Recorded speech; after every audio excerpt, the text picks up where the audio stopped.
بسم الله الرحمن الرحيم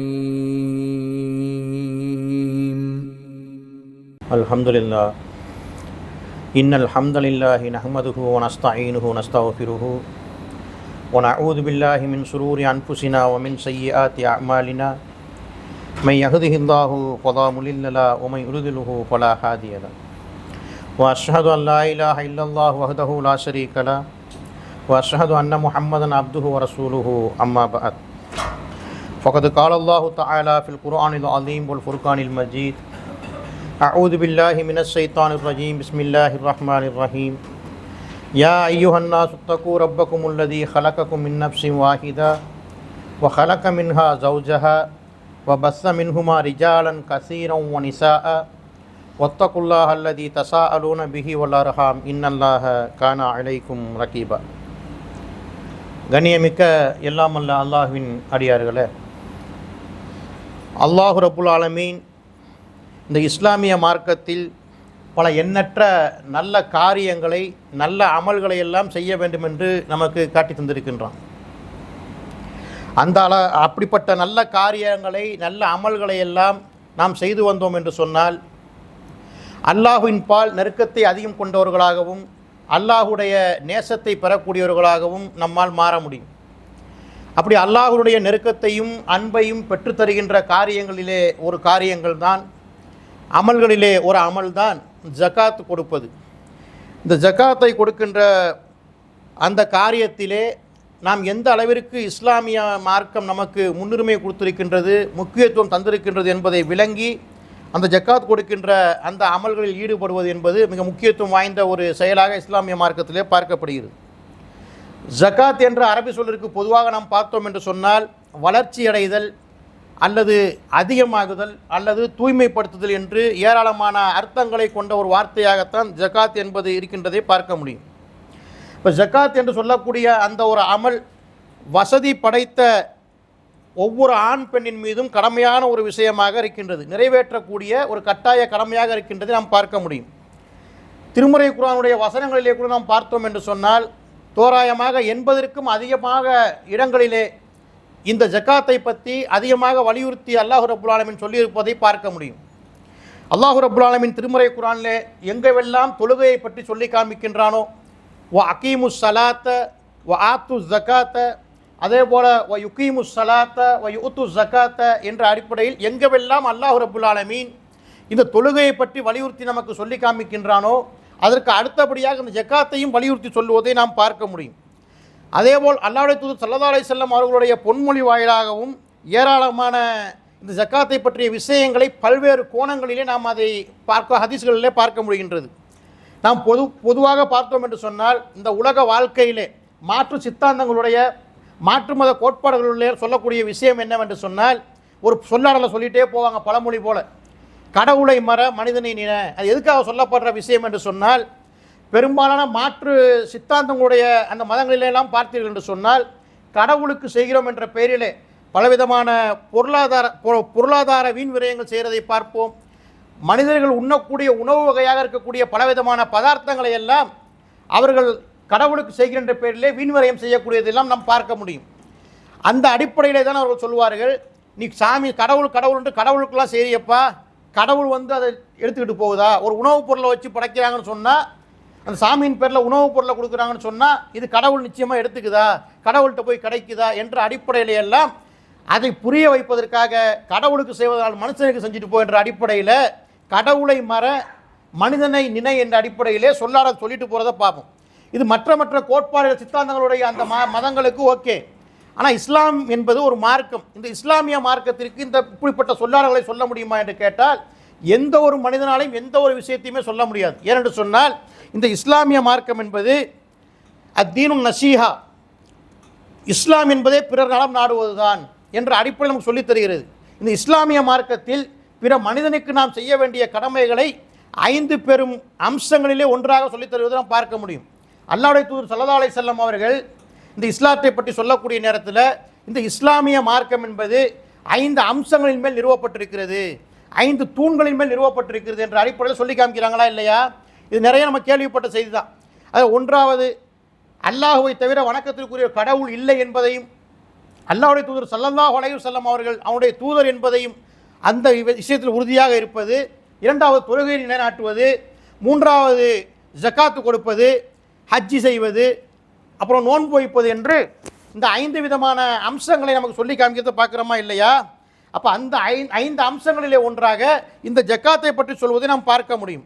அந்த அளவிற்கு இஸ்லாமிய மார்க்கம் இந்த ஜக்காத் என்பது ஒரு முக்கியமான அம்சம், 5 கடமைகளில் ஒரு கடமை என்பதை வலியுறுத்தி சொல்லக்கூடியது எந்த அளவிற்கு சொல்லப்படுறது நம்ம பார்த்து விளங்கிக்கணும். ஏன்னு சொன்னால் அந்த காரியங்கள் அதிகமாக ஈடுபட்டோம் என்று சொன்னால் அல்லாஹ்வின் பால் நெருக்கத்தை பெறக்கூடியவர்களாக நாம் மாற முடியும் என்ற வகையை விளங்கிக்கணும்.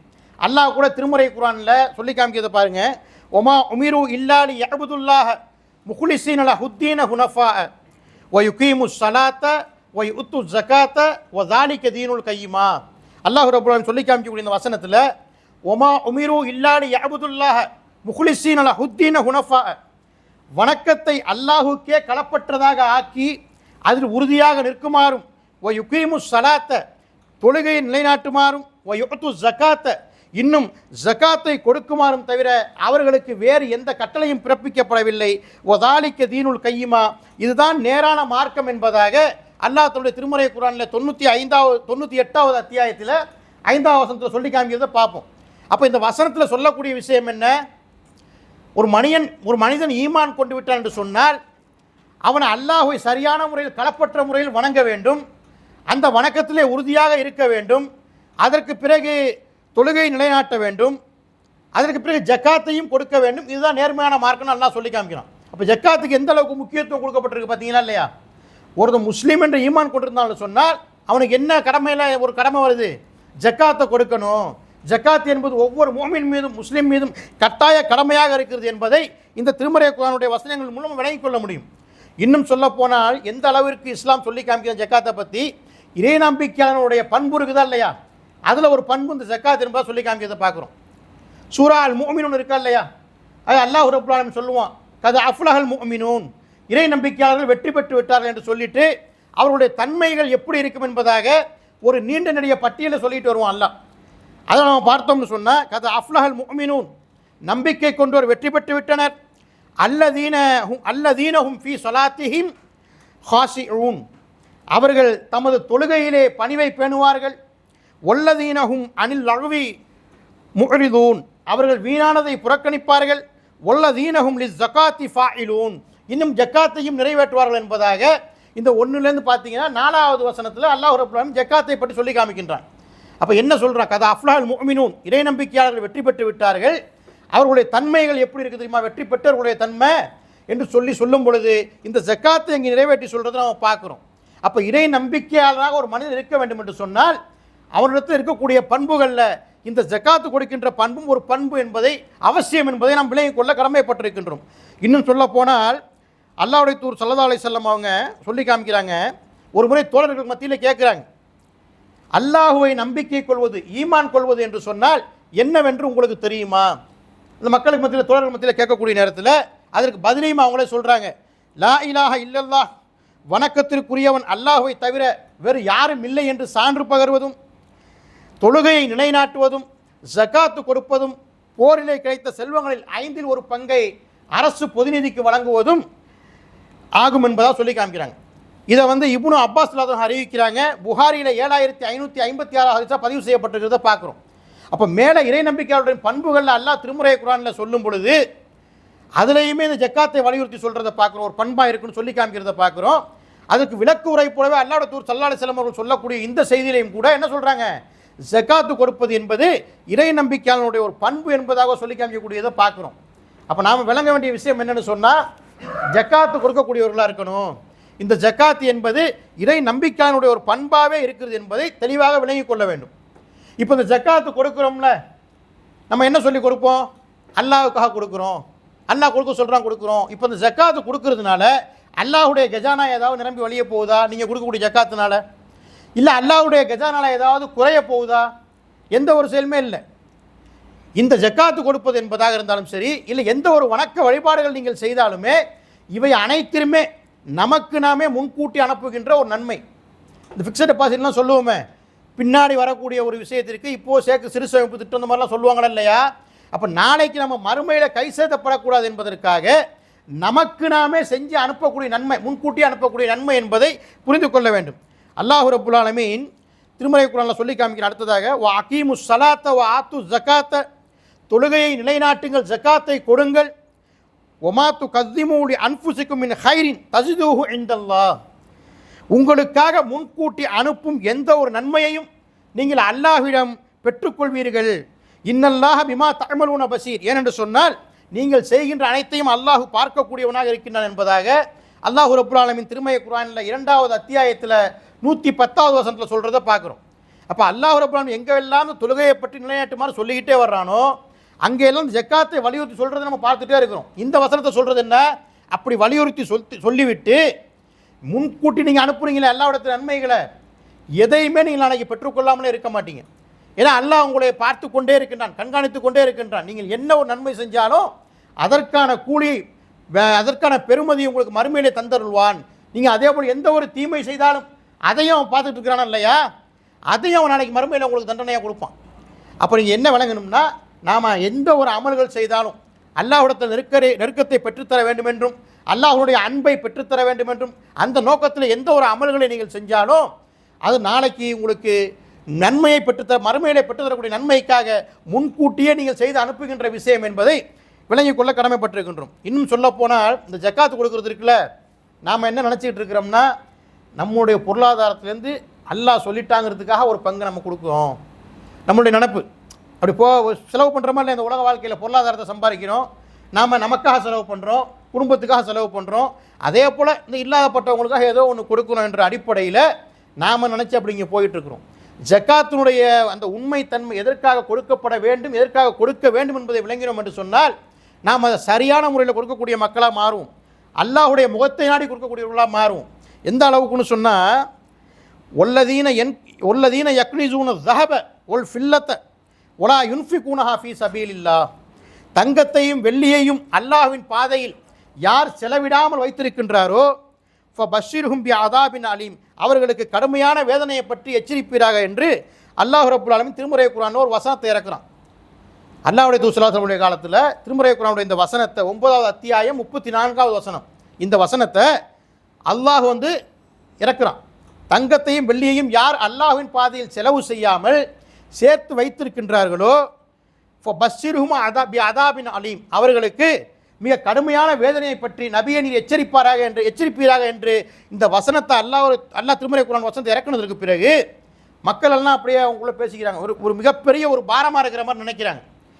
அப்போ உமர் ரலியல்லாஹு அன்ஹு இந்த சிரமத்தை நான் உங்களுக்கு போக்குகிறேன் என்ற அடிப்படையில் அல்லாஹ்வுடைய தூதர்கிட்ட போய் கேட்குறாங்க, அல்லாஹ்வுடைய தூதரே இப்படி ஒரு வசனம் இறங்கியிருக்குதே, இந்த வசனம் தோழர்களுக்கெல்லாம் மிகப்பெரிய, மக்களுக்கு மிகப்பெரிய ஒரு பாரமாக தெரியுது என்ற அடிப்படையில் இதுக்கு சலுகை கிடைக்குமான்னு பார்க்குறாங்க. அப்போ அல்லாஹ்வுடைய தூதர் ஸல்லல்லாஹு அலைஹி வஸல்லம் உடனே சொல்கிறாங்க, உங்களுடைய செல்வத்தில் எஞ்சியது இருக்குதா இல்லையா, அதை தூய்மைப்படுத்துவதற்காகத்தான், அந்த விஷயத்திற்காகவே தவிர வேறு எதற்காகவும் அல்லாஹ் ஜக்காத்தை உங்களுக்கு கடமையாக்கவில்லை என்று விளக்கம் அளிக்கிறாங்க. இந்த செய்தியை இப்னு அப்பாஸ் இதையும் அறிவிக்கிறாங்க, அபூதாவுதில் பதிவு செய்யப்பட்டிருக்குது. அப்போ வசனம் இறங்கின உடனே கேட்குறாங்க, ஜக்காத்து வேறு எதற்காகவும் கடமையாக்கப்படலப்பா, உங்கள்கிட்ட எஞ்சிய பொருளாதாரம் இருக்குதா இல்லையா, அதை தூய்மைப்படுத்துவதற்காகத்தான் அல்லாஹ் ரப்புல் ஆலமீன் உங்கள் மீது இந்த ஜக்காத்தை கடமையாக்கி இருக்கிறான் என்பதை அவங்க சொல்லி காமிக்கக்கூடிய செய்தியை பார்க்குறோம். அப்போ ஜக்காத்து நீங்கள் கொடுக்கறதுனால என்ன உங்களுக்கு நன்மை, உங்களுடைய பொருளாதாரம் தூய்மைப்படுத்தப்படுகிறது. இதை தெளிவான இந்த அடிப்படையில் விளங்கிக் கொள்ள வேண்டும். இன்னும் சொல்லப்போனால் அல்லாஹ் இன்னொரு வசனத்தை சொல்லி காமிக்கும் பொழுது பொருளாதாரத்தை மட்டுமல்ல, உங்களுடைய உள்ளத்தையும் தூய்மைப்படுத்துகின்ற செயலாக இந்த விஷயம் இருக்கிறத பார்க்குறோம். ஹுதுமின் அம்வாலிஹிம் சதக்கத்துன், முஹம்மதே அவர்களின் செல்வங்களில் நீங்கள் தர்மத்தை எடுப்பீராக.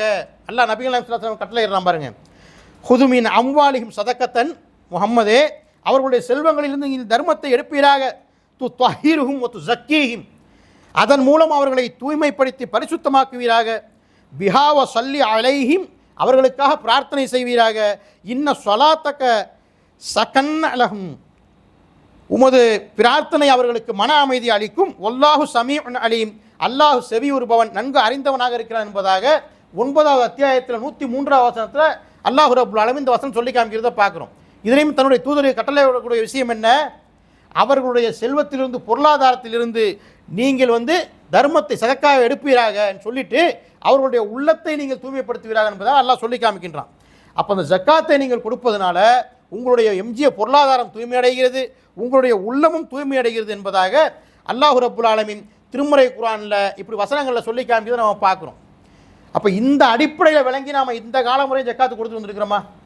இப்போ ஒருத்தரும் அப்படியே நம்ம சிந்திச்சு பாருங்க, நம்மளுடைய வயதை சிந்திச்சு பார்த்துட்டு ஜக்காத்து கொடுக்குறோம்ல, இந்த ஜக்காத்தை நாம் இந்த விஷயங்களை விளங்கி கொடுத்துருக்கிறோமா? எத்தனை பேருக்கு நம்மளுடைய ஜக்காத் நாம் கொடுத்தோம் என்று சொன்னால் நம்முடைய பொருளாதாரம் தூய்மையடைகிறது என்பதும் நம்முடைய உள்ளம் தூய்மைப்படுத்தப்படுகிறது என்பதும் எத்தனை பேர் விளங்கி வச்சிருக்கிறோம்? காலகாலமாக கொடுத்துட்டு தான் வந்துட்டு இருக்கிறோம்.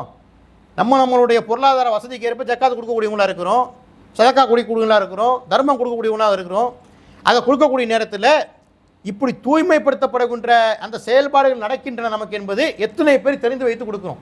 சிந்திச்சு பாருங்க. இன்னும் சொல்லப்போனால் நம்ம எத்தனையோ தர்மத்தை பற்றி பேசக்கூடிய எத்தனையோ பயன்களில் கேள்விப்படுறோம் தானே. நம்ம அல்லாஹ்வுடைய பாதையில் செய்கின்ற இந்த செலவு என்பது நமக்கு திருப்பி பன்மடங்காக தரப்படாமல் இருக்குதா? நம்மளுடைய எண்ணம்லாம் என்னென்னா, அல்லாஹ்வுடைய பாதையில் கொடுத்துட்டோம்னு சொன்னால் நம்மளுடைய இருக்கின்ற இருப்பில் குறைஞ்சி போயிடும். அப்படி தானே போயிட்டுருக்குறோம். இந்த ரமலானுடைய மாதத்தில் இந்த ஜக்காத்தை கொடுத்துட்டாங்கிற அடிப்படையில் பல பேர் கொடுக்குறத பார்க்குறோம், அல்ஹம்துலில்லாஹ். ஆனால் மற்ற ஏனைய காலங்களில் நம்மளுடைய பார்வை, நம்மளுடைய சிந்தனை எப்படின்னு சொன்னால், இந்த ஜக்காத் என்பது ரமலானில் மட்டும்தான் கடமை. அப்போ மட்டும் நம்மகிட்ட அந்த இருக்கிறதுல ஒரு 2.5% கடமையாக நம்ம கொடுத்துட்டு போயிட்டோம்னா அது போதும். மிச்ச நாளில் நம்ம சம்பாதிக்கிறோமே, நமக்கு வருமானம் வருது, அந்த வருமானத்துலேருந்து ஏதாவது கொடுக்குறோமா? அப்போ ரமலானில் மட்டும்தான் கடமையாது? சிந்திச்சு பார்க்கணுமா இல்லையா? நம்ம வருஷத்துக்கு ஒருத்தர் ரமலானில் மட்டும் ஏதோ ஒரு கிள்ளி கொடுப்பது போல் அப்படி இருக்கிறது 2.5% கணக்கு பண்ணி குடும்பத்தில் பல குடும்பத்தில் பல உறுப்பினர்கள் இருப்பாங்க, அப்படியே கொஞ்சம் கொஞ்சம் கொஞ்சம் அப்படியே கொடுத்துட்டு போகிறதுனால அவர்களுக்கு ஏதோ ஒரு ஃபாய்தா இருக்க முடியுமா? அப்போ ஒவ்வொரு காலகட்டத்தில் நம்ம நினைக்கணும், நமக்கு பொருளாதாரம் மேம்பட்டு வந்துகிட்டு இருக்கும் பொழுதுலாம் நம்ம என்ன செய்யணும்? அதை அப்படியே எடுத்து குடும்பத்தில் சொந்தக்காரங்களுக்கு மத்தியில் யாரெல்லாம் ஏழ்மை நிலையில் இருக்கிறாங்களோ, தொழில் செய்ய முடியும், அவங்களால தொழில் தெரியும், தொழில் திறமை இருக்கும், முதல் போடுறதுக்கு வசதி இருக்காது, பார்க்குறோமா இல்லையா? அப்போ அந்த அடிப்படையில் ஏதாவது ஒரு குடும்பத்திற்கு நாம் மொத்தமாக ஒரு உதவி செஞ்சோம்னு சொன்னால் வரக்கூடிய காலங்களில் அவர்கள் அந்த தொழிலில் மேம்பட்டு அவர்களை ஒரு 2 பேருக்கு 10 பேருக்கு ஜக்காத் கொடுக்கலாம் மாறுவாங்களா இல்லையா? அப்போ நம்மளுடைய இந்த ரமலான் மாதத்தில் மட்டும்தான் ஜக்காத்து கொடுக்கணும் என்ற அந்த எண்ணத்தை அந்த நேரத்தில் கொடுக்கணும், கட்டாய கடமை. ஆனால் மற்ற நாட்கள்லையும் கொடுக்கக்கூடிய மக்களாக நாம் மாற வேண்டும் என்பதை விளங்கிக்கணும். இப்போ அல்லாஹ்வுடைய பாதையில் நாம் கொடுத்தோம் என்று சொன்னால், ஒரு செலவு செய்கிறோம், ஜக்காத்து கொடுக்குறோம், தர்மம் செய்கிறோம் என்று சொன்னால் ஏராளமாக கேள்விப்பட்ட ஒரு திருமறை குர்ஆனுடைய வசனம். என்ன உதாரணமாக அல்லாஹ் சொல்லி காமிக்கிறான்? மஸலுல்லதீன யுன்ஃபிகூன அம்வாலஹும் ஃபீ சபீலில்லாஹி கமஸலி ஹப்பத்தின் அன்பத்தத். அல்லாஹ்வுடைய பாதையில் செல்வங்களை அல்லாஹ் செலவிடுவதற்கு உதாரணம் என்ன தெரியுமா? ஒரு தானியம், சபஅ சனாபில, அந்த ஒரு தானியம் என்பது 7 கதிர்களை முளைக்க செய்கிறது. ஒரு தானியத்தை நம்ம பூமியில் புதைக்கிறோம்னு சொன்னால் அது 7 கதிராக வெளியே வருது. அந்த 7 கதிரும் ஃபீக்குள்ளி சுன்புலத்தின் மியத்தின் ஹப்ப, அந்த 7 கதிரில் ஒவ்வொரு கதிர்லையுமே 100 கதிர்கள் தானியங்கள் உள்ளன என்பதாக அல்லாஹ் சொல்லிட்டு வர்றான். ஒரு அந்த அல்லாஹ்வுடைய பாதையில் செலவு செய்யக்கூடிய நீங்கள் செய்யக்கூடிய பொருளாதாரம் இருக்குதே, நீங்கள் இப்போ ஜக்காத்து கொடுத்தீங்கன்னா அந்த ஜக்காத்துடைய அந்த பொருளாதாரம் இருக்குதே, அது ஒரு தானியத்திற்கு தான் உதாரணம் எல்லாம் சொல்லிட்டு, அந்த ஒரு தானியத்திலிருந்து 7 கதிர்கள் முளைக்கிறது. அந்த 7 கதிர்லையுமே ஃபீக்குள்ளி சுன்புலத்தின் மியத்தின் ஹப்பா, ஒவ்வொரு கதிருக்கும் 100 தானியங்கள் இருக்கிறது. வல்லாஹு லாஇஃபு லிமன் யஷா, அல்லாஹ் நாடியோருக்கு இன்னும் பன்மடங்காக கொடுக்கின்றான். வல்லாஹு வாசிஉன் அலீம், அல்லாஹ் தாராளமானவன், அறிந்தவன் என்பதாக 2வது அத்தியாயத்தில் 261வது வசனத்தில் அல்லாஹ் சொல்லி காமிக்கின்றான். அப்போ இதையும் விளங்கணும், நாம் கொடுக்கக்கூடிய அந்த ஜக்காத் என்பது நமக்கு வீணாக போயிடாது, நமக்கு அல்லாஹ் பன்மடங்காக திருப்பி கொடுப்பான் என்ற அடிப்படையில் விளங்கி அந்த ஜக்காத்தை கொடுக்கக்கூடிய மக்கள். அப்போ தான் நமக்கு தெரியும் ஒரு விஷயத்தை. இப்போ உலக வாழ்க்கையிலே நம்ம என்ன நினைக்கிறோம்? நம்ம ஒரு இடத்துல ஒரு அலுவலகத்தில் வேலை பார்க்குறோம், இன்னும் அதில் நம்ம ப்ரொமோஷன் கிடச்சி மேலே போகணும்னு சொன்னால் அந்த தகுதிக்கு நம்ம போகிறதுக்கு எப்படி போக முடியும் என்பதை தெரிஞ்சுக்கிறதுக்கெல்லாம் நம்ம முன்னுரிமை கொடுக்குறோம்ல. அதை பற்றி போய் தேடி தேடி படிக்கிறோம். இல்லை ஒரு பேச்சாளராக இருந்தாவோ இல்லை பயன் பேசுகிற இருந்தாவோ அதுக்கான குறிப்புகளை போய் தேடி தேடி எடுக்கிறோம், இப்படிலாம் செய்கிறோம்ல. அப்போ எந்த ஒரு செயலாக இருந்தாலும் அதை செய்யும் பொழுது எந்த அளவுக்கு உலக வாழ்க்கையில் நம்ம மெனக்கிடுறோமோ அதே போல் இப்போ நம்ம ஜக்காத்து கொடுக்குறோமா, அது கொடுத்த என்ன மறுமையில் நன்மை இருக்கிறது, இப்போ நாம் தொழுகிறோமா, தொழுகையினால் என்னென்ன நன்மையெல்லாம் நமக்கு கிடைக்கிறது என்ற அடிப்படையில் இதையெல்லாம் அலசி ஆராயணும். எல்லாருக்குமே கடமை தானே. வெறுமனே பள்ளிவாசலில் பயான் பண்ணுறவங்களுக்கு மட்டும் ஒரு கடமையாக இஸ்லாத்தை பற்றி தெரிஞ்சுக்கிறது? மூமீனாக முஸ்லீமாக இருக்கிற ஒவ்வொருத்தருமே என்ன பண்ணணும்? தொழுகையை பற்றி, அதுக்கெல்லாம் நன்மை கிடைக்கிற நன்மை என்ன என்பதையும், ஜக்காத் கொடுப்பதால் கிடைக்கிற நன்மை என்ன என்பதையும் எல்லாத்தையுமே தெரிஞ்சு கொள்ளக்கூடியவங்களாக இருக்கணுமா இல்லையா? இப்போ ஜக்காத் கொடுப்பதில், தர்மம் கொடுப்பதில் எல்லா விஷயத்திலையுமே ஏராளமான நன்மைகளுக்கு அல்லாஹ் ரப்பல் ஆலமீன் நமக்கு தருகின்றான். அந்த அடிப்படையில் தான் இந்த வசனத்தை பார்த்தோம். அதே போல் இன்னொரு செய்தியை பார்த்தீங்கன்னா, அல்லாஹ்வுடைய தூதர் ஸல்லல்லாஹு அலைஹி வஸல்லம் அவர்களுடைய காலகட்டத்தில் நடந்த ஒரு சம்பவம். அப்துல்லாஹ் ரலியல்லாஹுடைய மனைவி ஜைனப் ரலியல்லாஹு அன்ஹா அவங்க பள்ளிவாசல் இருக்கக்கூடிய நேரத்தில் அல்லாஹ்வுடைய தூதர் ஸல்லல்லாஹு அலைஹி வஸல்லம் பிரசங்கம் உரை பண்ணுறாங்க. உரை நிகழ்த்தக்கூடிய நேரத்தில் உங்களுடைய ஆபரணங்களிலிருந்து அதிகமாக நீங்கள் தர்மம் செய்யுங்கன்னு சொல்கிறாங்க. அப்போ சொல்லக்கூடிய அந்த நேரத்தில் அவங்களுக்கு ஒரு சிந்தனை தோணுது. நாம் ஒரு சில அனாதைகளை அரவணைக்கிறோம். நம்மளுடைய கணவரும் அவங்க பெருசாக பொருளாதாரத்தை ஈட்டக்கூடிய நிலைமையில் இல்லை. நம்மளுடைய கணவருக்கு நம்ம கொடுக்குறோம். அப்போ இது கொடுக்கக்கூடிய இந்த செயல் என்பது சதக்காவாக மாறுமா? எப்படி ஆர்வம் பாருங்கள். இந்த ஆர்வம் வரணும். நம்மக்கிட்ட இருக்குதா? நம்ம தேவையில்லாத விஷயத்தையெல்லாம் போய் கேட்போம். மௌலவி இந்த மாதிரி இப்படி ஒரு வியாபாரம் ஒன்று சொல்கிறாங்க, அதில் முதலீடு பண்ணலான்னு இருக்கேன், அது ஹலாலா ஹராமா போய் கேட்போம். ஏன்னு சொன்னால் கண்ணுக்கு முன்னாடி தெரியும். இப்போ ஒருத்தர் தொழில் செய்கிறாரு, அதில் பணத்தை போடவா, முதல் கடைக்கு இந்த இது ஹலாலா ஹராமா ஏன் கேட்குறோம்? இந்த உலகத்தில் கண்ணுக்கு முன்னாடி கிடைக்குது, அதுக்கு போய் கேட்போம். இதே என்னைக்காவது போய் மௌலவி நான் இப்படி தான் தொழுகிறேன், இந்த தொழுகை சொல்லுவான்னு சொல்லிட்டு ஒரு கேள்விப்பட்டேன், இது தொழுகிறது ஹலா மார்க்கத்தில் காட்டித்தரப்பட்ட செய்தியா, இல்லை இந்த இபாதத்து மார்க்கத்தில் சொல்லப்பட்டதா, இதற்கு நன்மை கிடைக்குமா, இல்லை இது செய்யலாமா, இப்படியெல்லாம் போய் என்னைக்காவது கேட்டிருக்கிறோமா? இன்னும் நம்ம ஒவ்வொருத்தரும் சிந்திச்சு பார்த்தோம்னா மார்க்கங்கிற அடிப்படையில் எத்தனையோ செயல்பாடுகள் மார்க்கத்தில் சொல்லித்தராதெல்லாம் சொல்லிகிட்டு இருக்கிறத பார்க்குறோம். ஆனால் இன்றைக்கும் பார்க்குறோமா இல்லையா? ஏகத்துவ சிந்தனை இவ்வளோ காலத்திற்கு பிறகும் இன்றைக்கி நோம்பு திறக்கும்போது ஒரு துவா ஒன்று ஓடிட்டு அல்லாஹ் ஓதுறாங்களா இல்லையா? நோம்பு திறக்கிறதுக்கும் துவான்னு சொல்லி அல்லாஹ்வுடைய தூதர் இப்படி கற்றுக் கொடுத்துருக்குறாங்களா? இன்றைக்கி சஹரில் சாப்பிட்டு நியத்து வைக்கிறதையும் பார்க்குறோம். அப்போ இதுவெல்லாம் நம்ம தெரிஞ்சுக்கிறதுக்கு முயற்சி செய்ய மாட்டேங்கிறோம். தொன்று தொட்டு அப்படியே முன்னோர்கள் சொன்னதாக அப்படியே கடந்து போய்கிட்டு இருக்கிறோமா இல்லையா நாம்? அப்போ எல்லா விஷயத்தையும் கேட்கணும். அல்லாஹ்வுடைய தூதர் ஸல்லல்லாஹு அலைஹி வஸல்லம் காலத்தில் அப்போ அவங்களுக்கு எப்படிப்பட்ட ஆர்வம் பாருங்கள். தன்னுடைய கணவர்கிட்ட சொல்கிறாங்க, நீங்கள் போய் அல்லாஹ்வுடைய தூதர்கிட்ட ஏழைகளை சொந்த உறவினர்கள் இருக்கக்கூடிய அனாதைகளை நான் அரவணைக்கிறேன், இன்னும் உங்களுக்கு இந்த செலவு செய்யக்கூடிய செலவுகள்லாம் இருக்குது, இது சதக்கவாகுமா என்பதை நீங்கள் அல்லாஹ்வுடைய தூதர்கிட்ட கேட்டுவாங்கன்னு சொல்கிறாங்க. அப்போ அப்துல்லா சொல்கிறாங்க, நீங்களே போய் கேட்டு தெரிஞ்சுக்கிடுங்க என்ற அடிப்படையில் சொன்ன உடனே இவங்க வர்றாங்க அல்லாஹ்வுடைய தூதரை நோக்கி. பிலால் ரலியல்லாஹு வாசலில் நிற்கிறாங்க. அவங்கள்ட்ட செய்தியை சொல்கிறாங்க. அல்லாஹ்வுடைய தூதர்கிட்ட போய் சொல்லப்பட்ட பிறகு அவங்க கேட்குறாங்க, எந்த ஜைனப்னு கேட்குறாங்க. அப்துல்லாஹ் ரலியல்லாஹு அவர்களுடைய மனைவின்னு சொன்னவொன்னே அவர்களுக்கு 2 மடங்கு கூலி இருக்குது என்பதாக சொல்லுங்கள். என்னத்துக்கு? அவங்க செய்த அந்த தர்ம சதக்காக்கு, அதுக்கு மட்டும் சொல்லலை. ஒன்று அவர்கள் செய்த அந்த தர்மத்திற்காக உள்ள கூலி, இன்னொன்று உறவினர்களை அரவணைத்ததற்காக உள்ள கூலி. அப்போ 2 மடங்கு நன்மை கிடைக்குது. இப்போ இது தெரிஞ்சவங்க எத்தனை பேர் நம்ம இங்கே இருப்போம்? உட்காந்துருக்கிறவங்கள சிந்திச்சு பாருங்க. நாம் அந்த தர்ம சதக்காலாம் கொடுக்குறோம் தானே. உறவினர்களுக்கு கொடுத்தோம் என்று சொன்னால், உறவினர்களை அரவணைத்தோம் என்று சொன்னால் 2 மடங்கு கூலி. ஒன்று அந்த ஜக்காத்தை கொடுத்ததற்கான நன்மை, இன்னொன்று உறவினர்களை அரவணைத்ததற்கான நன்மை. நாம் என்ன செஞ்சுட்டு இருக்கிறோம்? காலப்போக்கில் தவறு சொல்ல வரல, எந்த இயக்கத்துக்கு நாம் எதிரியும் இல்லை. காலங்காலமாக இப்போ என்ன லேட்டஸ்ட்டாக நம்ம கடந்த காலங்களில் வந்துட்டு இருக்கிறோம்னா, நம்ம அருகாமையில் இருக்கக்கூடிய எந்த அமைப்புடைய எந்த இயக்கத்தினுடைய பள்ளிவாசல் இருக்குதோ அங்கே கொடுத்து முடிச்சிடும். செய்யுங்க, தவறு இல்லை. ஆனால் நம்மளுடைய குடும்பத்தை முதல் நோக்கி பாருங்கள், உறவினர்களை பாருங்கள். அதில் யாரெல்லாம் பொருளாதாரத்தில் மிக பின்தங்கி நிலையில் இருக்கிறார்களோ, யாரெல்லாம் ஜக்காத் என்ற அந்த விஷயத்தை பெறக்கூடிய அளவுக்கு இருக்கிறார்களோ, அப்படிப்பட்ட உறவினர்களை தேர்ந்தெடுத்து நீங்கள் கொடுத்தீங்கன்னு சொன்னால் அவங்களுக்கு ஒரு பிரயோஜனமாக இருக்குமா இல்லையா?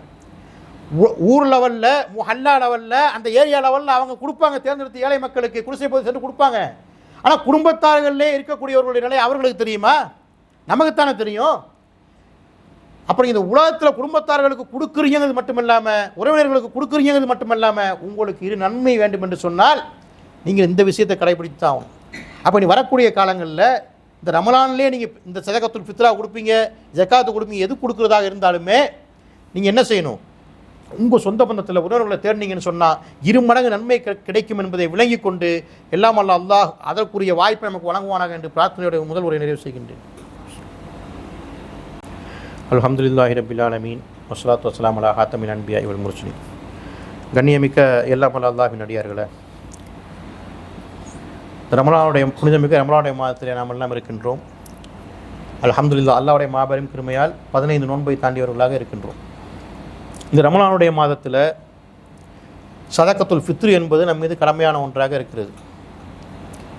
சதகத்துல் ஃபித்ரா, அந்த ஃபித்ராவை அல்லாஹ் ரப்புல் ஆலமீன் எதற்காக கடமையாக்கி இருக்கிறார் என்று சொன்னால், இந்த ரமலானுடைய மாதத்தில் நாம் வைத்திருக்கக்கூடிய இந்த நோன்பு, பசித்திருப்பது, தாகித்திருப்பது, குடும்ப வாழ்க்கையில் ஈடுபடாமல் இருப்பது, இதில் எல்லாம் நாம் கண்ட்ரோலாக இருந்து விடுவோம். அப்படி தானே? நம்ம யாரை கேட்டாலும் சொல்லுவோம் தானே, பசி சாப்பிடாமல் இருப்போம், தண்ணி குடிக்காமல் இருப்போம், குடும்ப வாழ்க்கையில் ஈடுபடாமல் இருப்போம். இதுவெல்லாம் எல்லாருமே இருக்கிறோம். ஆனால் வீண் பேச்சுக்கள், வீண் செயல்களில் ஈடுபடுவது, பிறரை பற்றி புறம் பேசுவது, வீண் பேச்சுக்களில் ஈடுபடுவது, இதில் எல்லாருமே இருக்கிறோமா என்று சொன்னால் எல்லாருமே, நான் உட்பட எல்லாருமே இதில் பின்தங்கிய நிலையில் தான் இருக்கும். அப்போ அந்த ஃபித்ரா என்பது இந்த நோன்பை வைத்துக்கொண்டு யாரெல்லாம் வீண் பேச்சுக்கள் பேசுகிறார்களோ, வீண் செயல்களில் ஈடுபடுகிறார்களோ, அப்படிப்பட்டவர்களுக்கு இந்த நோன்பு ஒரு ஃபாய்தா முழுமையாக கிடைக்காது தானே. ரசூல் ஸல்லல்லாஹு அலைஹி வஸல்லம் சொல்லியிருக்காங்க தானே, வீண் செயல்களில் வீண் பேச்சுக்கள் பேசுகிறதுலேருந்து யாரெல்லாம் விடுபடவில்லை அந்த நோன்பை வைத்த நிலையில் அவர் பசித்திருப்பதனால் தாக்கித்திருப்பதனால் அல்லாஹுக்கு எந்த ஒரு தேவையும் இல்லைன்னு சொல்லி காமிக்கிறாங்க. அப்போ நம்ம என்ன வழங்கணும்னா, நம்ம பசியோடு இருக்கிறோம், குடிக்காமல் இருக்கிறோம், குடும்ப வாழ்க்கை ஈடுபடாமல் இருக்கிறோம், ஆனால் இந்த விஷயத்தில் நம்ம எப்படி இருந்தாலும் நம்ம பின்னோக்கி போயிடுறோமே என்று நினைக்கிறோமா? நினைச்சு பார்த்துருக்கோமா? நினைக்க மாட்டோம். அப்போ அந்த விஷயத்தை, அந்த ஒரு நோன்பை வைத்துக்கொண்டு இப்படி ஈடுபடக்கூடிய மனிதர்களுக்கு அதிலிருந்து தூய்மை அடைய வைக்க வேண்டும் என்பதற்காகத்தான் அல்லாஹ் ரப்புல் ஆலமீன் இந்த ஃபித்ராவை கடமையாக்கி இருக்கின்றான். இதை நம்ம தெளிவாக பார்த்தோம்னா இப்னு அப்பாஸ் ரலியல்லாஹு அன்ஹு அறிவிக்கக்கூடிய ஒரு செய்தி மூலமாக பார்க்க முடியும்.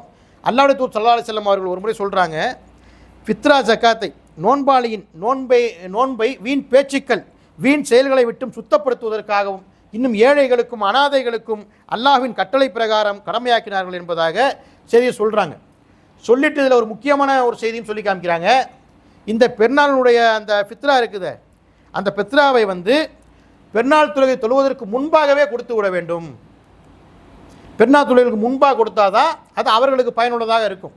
அவங்க அந்த இன்னும் சொல்லப்போனால் வேறு நபிமொழிகளில் பார்க்குறோம், இப்னு உமர் ரலியல்லாஹு அவர்கள்லாம் தன்னுடைய அந்த நோன்பு பித்ரா அந்த 2 நாட்களுக்கு முன்பாகவே கொடுக்கக்கூடிய பழக்கத்தில் உள்ளவர்களாக இருந்திருக்கிறாங்க. ஏன்னா முன்னாடியே நீங்கள் கொடுத்தீங்கன்னா அவர்களுக்கு தேவையான அந்த உணவு பதார்த்தங்களை தயார்படுத்தி கொள்ள முடியும்.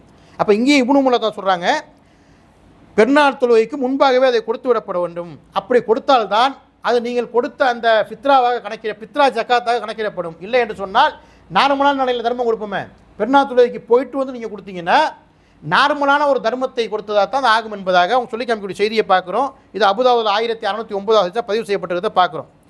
இந்த ஹதீஸ் நாம் விளங்கக்கூடியது 2 நோக்கம் என்ன? ஒன்று, நோன்பில் ஏற்பட்ட குறைகளுக்கான பரிகாரம். இன்னொன்று, சமுதாயத்தில் இருக்கக்கூடிய ஏழைகள் அனாதைகள் இருக்கிறாங்களே, அவர்கள் அன்று பெருநாள் அன்று மகிழ்ச்சியாக இருக்க வேண்டும் என்பதற்காக கொடுக்கக்கூடிய உணவிற்கான ஏற்பாடு என்பதையும் தெளிவாக விளங்கிக் கொள்ள வேண்டும். அல்லாஹ் ரசூல் ஸல்லல்லாஹு அலைஹி வஸல்லம் அவங்க இதை வேற ஒரு அறிவிப்பில் சொல்லும்பொழுது எப்படி சொல்லி காமிக்கிறாங்கன்னா, இன்றைய நாளில் ஏழைகள் யாசகத்தை விட்டும் தேவையற்றவர்களாக இருக்க வேண்டும் என்ற அடிப்படையிலையும் இந்த ஃபித்ரா சொல்லியிருக்கிறதா சொல்கிறத நம்ம பார்க்குறோம். அப்போ வசதி இருக்கக்கூடியவங்க என்ன பண்ணணும்? இந்த சதகத்துல் ஃபித்ராவை அதற்குரிய அந்த நேரத்தில் பெருநாள் தொழுகைக்கு முன்பாகவே கொடுக்கக்கூடியவங்களாக இருக்கணும். இன்னும் தெளிவாக பார்த்தோம் என்று சொன்னால் அல்லாஹ் ரசூல் ஸல்லல்லாஹு அலைஹி வஸல்லம் அவங்க எந்த அளவு கொடுத்துருக்குறாங்கன்னு சொன்னால் அவங்களுடைய காலகட்டங்களில் அப்போ உணவாக இருந்தது என்ன? பேரிச்சம்பழம், இந்த வார் கோதுமைகள், இதெல்லாம் அந்த காலகட்டத்தில் உணவாக இருந்துச்சு. பேரிச்சம்பழம், வார் கோதுமை, தோல் நீக்கப்படாத கோதுமை, பாலாடை கட்டி, இன்னும் இந்த உலர் திராட்சை, கிஸ்மிஸ் பழம், இந்த மாதிரி தான் இருந்தது. அதுவெல்லாம் அவங்க எப்படி கொடுத்துருக்குறாங்க? ஒரு சாவு அளவு என்று சொல்கிறாங்க. ஒரு சாவு அளவு என்று சொன்னால் இந்த கையையும் சேர்த்து அள்ளக்கும் பொழுது 4 தடவை கொடுக்குறது சமம். இன்றைய கிலோ கணக்கில் நாம் பார்த்தோம்னு சொன்னால் தோராயமாக 2.25 கிலோவை தாண்டி 2.5 கிலோ அளவிற்கு வரும். அப்போ அவர்களுடைய காலகட்டங்களில் உணவுப் பொருளாக எதுவாக இருந்ததோ அதை அவங்க கொடுத்துருக்குறாங்க அந்த சாவு அளவுக்கு. நம்மளுடைய காலகட்டங்களில் நாம் அரிசியை தான் உணவாக உட்கொள்கிறோம். அந்த அரிசியை நம்ம கொடுக்கலாம். நாம் என்ன அரிசி உணவாக உட்கொள்கிறோமோ இதுலேயும் ஒரு சில கூத்து நடக்கும், பார்த்துருப்போம் பரவலாக. ஜக்காத்துக்கு இந்த ஃபித்ரா கொடுப்பதற்குனே ஒரு அரிசி வாங்குறத பார்ப்போம் பல இடங்களில். அப்படி இருக்கக்கூடாது. ஏன்னா ரசூல் ஸல்லல்லாஹு சொல்லியிருக்காங்களா இல்லையா, தனக்கு தேவைப்படுவதை தன் சகோதரருக்கும் விரும்ப வேணும்னு சொல்கிறாங்க. அவன் தான் உண்மையான மூமின்ங்கிறாங்க. அந்த அடிப்படையில் நாம் எந்த அரிசி உணவாக உட்கொள்கிறோமோ அதே அரிசி தான் நம்ம கொடுக்கணும்.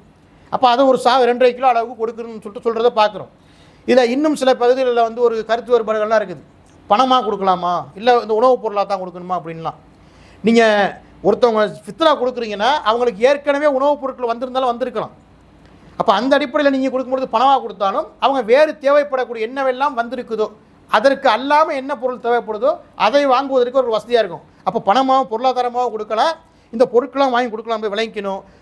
குறிப்பாக பெருநாள் தொழுகை தொழுவதற்கு முன்பாக இதை கொடுத்து விட வேண்டும் என்பதில் உறுதியாக இருக்கணும். எல்லாம் வல்ல ரப்புல் ஆலமீன் அல்லாஹ்வுடைய எந்த கட்டளையெல்லாம் நமக்கு தந்திருக்கின்றானோ அந்த கட்டளை அனைத்தும் நிறைவேற்றக்கூடிய மக்களாக நம்மை ஆக்கி அருள் புரிவானாக என்று பிரார்த்தித்து உரையை நிறைவு செய்கின்றேன். வாஹிர் தவானா அல்ஹம்துலில்லாஹி ரப்பில் ஆலமீன். அஸ்ஸலாமு அலைக்கும் வரஹ்மத்துல்லாஹி வபரகாத்துஹு.